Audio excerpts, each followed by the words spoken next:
The Oklahoma City Thunder on April 27, 2018 were eliminated from the playoffs in the first round with home court by the Utah Jazz, who were led by a rookie in Donovan Mitchell.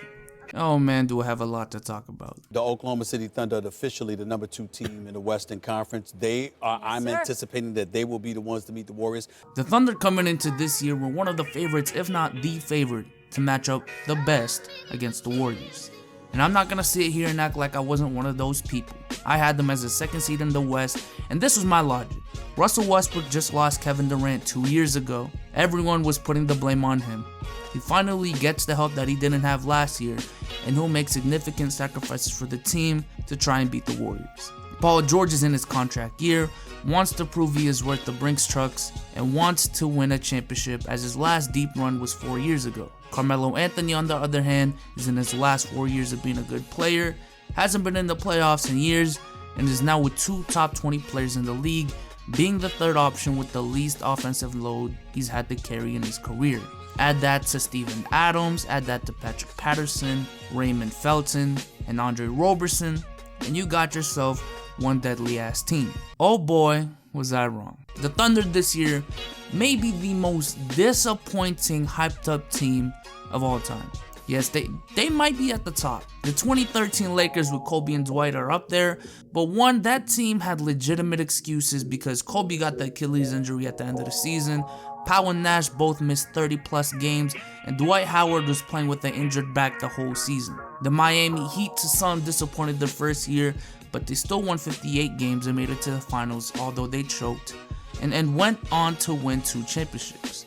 The 2004 Lakers with Kobe, Shaq, Malone, and Payton, although they lost to one underdog in the Pistons, they still made it to the finals in the really strong Western Conference. But this team right here only won 1 game more from the year before, after Sam Presti violated the league with his trades, with all his steals, with all of Melo, PG, Westbrook, and Adams being healthy for a majority of the season, and got knocked out in the first round by a Jazz team that, let's be real, after losing Gordon Hayward and knowing that Gobert got injured early in the season, most of us didn't even see this team making the playoffs. And even then, after the Jazz proved that they were legit, many people, even after the Andre Roberson injury, going into the playoffs, still had the Thunder in 5 to 6 games, purely off of their star power and how they had Westbrook and Paul George. Now, I could go in depth about why this all went wrong, but all you have to know is that it's a combination of a lot of things. I can't just put the blame on one person. Carmelo Anthony is bona fide trash now. I'm sorry, man. That this whole series he only had 2 assists, I believe. Paul George is the definition of inconsistency. In Game 5, him and Russell Westbrook were looking like 2016 Kyrie and LeBron Game 5. And then in Game 6, he only dropped 5 points on 12% shooting. Paul George, come on now, that is inexcusable. There is a lack of depth in this team. But the plan with that was, because they signed all the star power that they could, that the bench wasn't really going to be that much of a problem. But that was so wrong. Billy Donovan, being one of the worst, if not the worst coach in the league, is also a main part of the problem. And Russell Westbrook, well, we'll get into that later. But we're here to talk about the future of this team because, damn it is going to be a long summer for Thunder fans. Let's start off with Paul George. Now, the Paul George trade was definitely a high-risk, high-reward trade. And too bad for the Thunder, the high risk did not necessarily translate to a high reward. As a matter of fact, it may turn into a punishment, because this was Paul George's last year on his contract, and Paul George has already lowered his expectations from being NBA champions to just being competitive in the West. And being bounced out in the first round is definitely nothing close to being competitive, especially with this team. So to me, PG is almost as good as gone. The only thing holding me back from saying that he's 100% gone is one, he's technically still on the team, and 2, he did say this after Game 6. It's too soon. I would love to remain a Thunder, but that's what the summer is for. So we'll address that in the summer.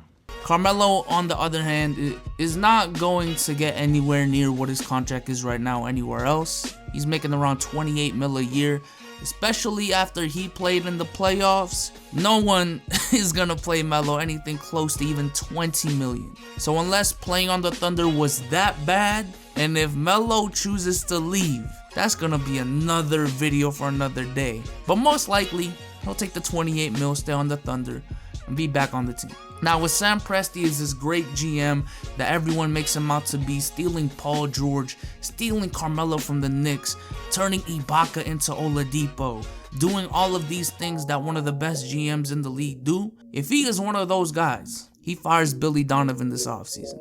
I have been watching the Thunder on a microscope for a majority of the season, and can someone please tell me what their offensive scheme is aside from pick and roll with Adams, or isolation, or let Russ get the defensive rebound and outlet pass? Can someone tell me what their offensive game plan is? Not only that, but it seems like he's not even capable of holding his players accountable, which to me is a big part of coaching.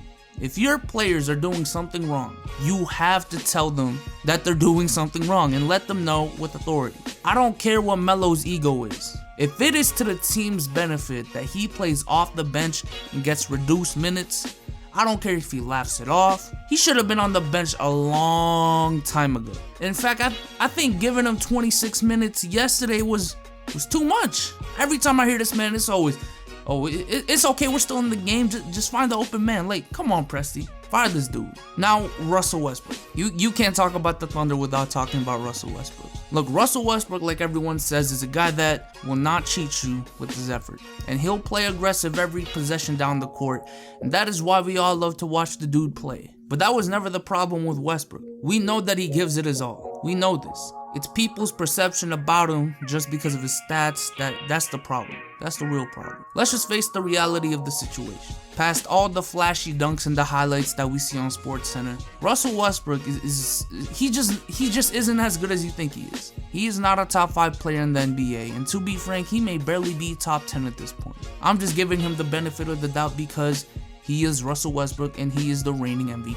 Russell Westbrook is a player that can carry a team to 47 wins, and that's fine and all, but this league is about winning games, building teams, and winning championships. And if I can't surround Westbrook with star players because he can't work with them, then he is not a championship caliber star player.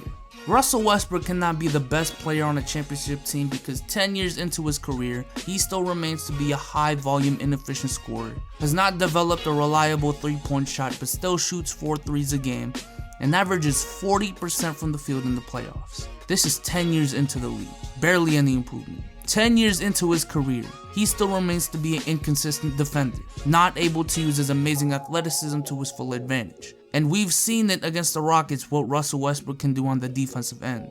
But the fact that it is so inconsistent is a problem. You need something reliable night in and night out, and Russell Westbrook is not that on the defensive end. 10 years into his career, he is the guy who averages a whopping 4 turnovers a game, and his decision making is still not as good as his assists per game make it seem.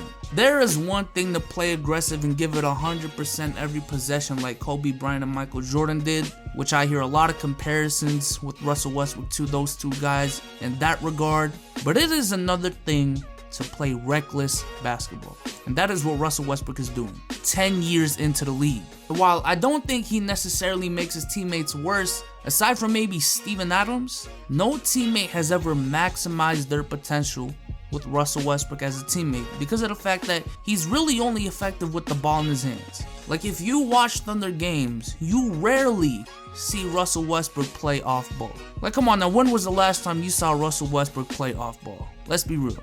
As a matter of fact, I think Russell Westbrook reminds me a lot of Allen Iverson, a player that just can't coexist with star players on a championship level because of his mentality. But because of his mentality, he's the most effective around role players that know their defined roles and are perfectly fine deferring to Westbrook. The problem is, in today's NBA, you simply can't win without multiple stars, and Westbrook has proven enough that he cannot coexist with them. Now, what should the Thunder do moving forward? Aside from firing Billy Donovan, I'ma keep it a buck. Just pray. Just pray. Because if the Memphis Grizzlies can barely let go of Marc Gasol because he brings in tickets, just imagine what Oklahoma City would be without Russell Westbrook. So while I do think in a vacuum the Thunder really should look into rebuilding from the ground up again, because I'm sorry, but it's been around 6 years since 2012, since the last time KD, Harden, and Westbrook played. I think the experiment is over. It's just over. But here's the thing, I don't think they're one of the teams that can afford to rebuild. They can try to surround Westbrook with role players, but they will never be talented enough to make it anywhere significant. They can try to surround Westbrook with stars, but we've seen time and time again when it comes to winning a pivotal series, Russ's inefficiency and his decision making seem to always cost them the series. Unless Russell Westbrook changes his game to be less ball dominant, take smarter shots, not make boneheaded plays, be a consistent level-headed defender, be a more efficient scorer in the next 2 years, the Oklahoma City Thunder will be stuck in the dreaded NBA purgatory where teams are too good to get draft picks, but too bad to compete for a championship. But with that being said, I hope y'all enjoyed this video, man. I don't know, man, because I really do like Russell Westbrook. I like Allen Iverson, and if I like Allen Iverson, there is no reason why I shouldn't like Russell Westbrook. This is a man that, again, plays 100% night in and night out. But this is, to me, this is the reality of the situation in my eyes. Let me know in the comment section what y'all think about this video. What should the Oklahoma City Thunder do in the offseason after losing to the Jazz in the first round? But with that being said, I hope y'all enjoyed this video, and I am out. Peace.